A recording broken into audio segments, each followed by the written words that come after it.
Hello, John. Hey, how you doing? Good. We'll go ahead and get started. Mark Berman. Hey, John. How much did what happened to Sterling affect you guys tonight, do you think? No comment on the situation, but I don't think it really affected us. We went out there and competed.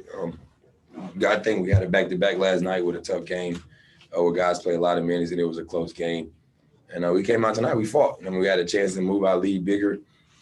We didn't do that. And then in the third quarter, we was damn near basically tied. And then we had like 4 or 5 defensive lapses where we gave up over threes at a dunk. And we just didn't make shots. Like we created shots for each other, but we just ain't knocked shots down tonight. And but I think we played hard and we tried to execute as much as we can. Daniel Lerner. John, Christian was saying that it's just kind of over the course of the season become a little exhausting with, something's always happening, whether it's on the court, off the court. Is that kind of how you feel as well? Well, everybody knew coming into the season with any team there's going to be a lot of distractions, a lot of difficult things that was going on. Outside of basketball, we have people still getting killed by police and dealing with that, and then dealing with our own personal issues, and then dealing with COVID still. It's a difficult year for everybody, but for us especially, we had so many injuries, not knowing who's going to be in the rotation, who's going to start this night, who's going to play. But one thing, we keep fighting, we keep believing in our coach, we believe in our teammates, we believe in everything. We work hard to be good at every night. Even though the season's not going the way we wanted to, we still go out there and try to make an effort for it. Jonathan Fagan. Teams have made a point of packing the paint and trying to see if you guys can beat them from the perimeter for weeks, maybe months now.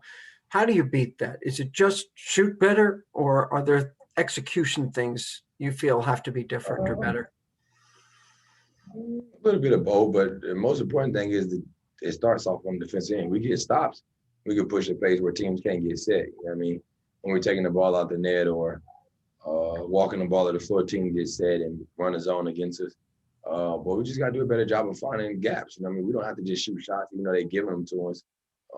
But in the day, a lot of us work on those shots. We believe in those shots. And it's just tricky. Some games you make it and some games you're not. But in the day, if you're putting the work in, I believe in you and I trust you just like I trusted myself to make those shots and take those shots. Thank you.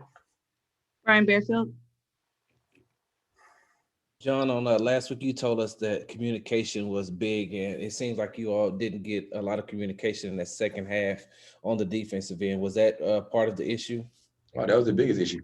You look at the first half, even though we had a couple of mistakes early on, we was communicating and we fought hard. In the second half, we didn't have a low man. We wasn't into the ball, going on the new screens and when we wasn't supposed to, and giving those guys shots, and also turning the ball over a little too much.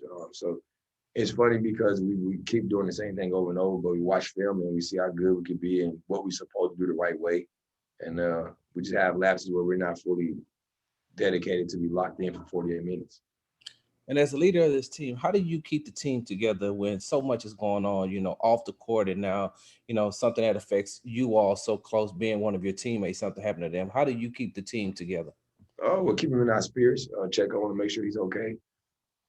But in the day, just keep competing. In the day, he's always the next man up, but we're not leaving our soldier out of the mix because he's down and injured.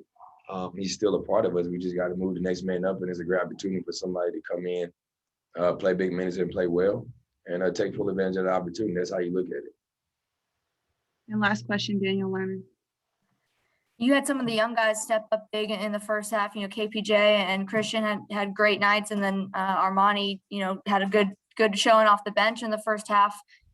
How do you kind of alluded to this already, but how do you make sure that they know that even though, they didn't keep that up throughout the game, there are still good things to take from that performance going forward?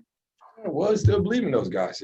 They open, find those guys and trust them in the shots they're taking. And that's my job as a point guard. Like I said, you taking good shots, you playing hard, you can live with the results. And I think Amani had a lot of shots that he made last night, and he made some in the first half of the day, and he just missed tonight. But we know how great he is off the bench of scoring. We know how talented he is. We know what Tate brings. We know how good KPJ can be. So we're just trying to get these guys to finish the season strong and try to build on it for next year. Thank you, John. All right, y'all.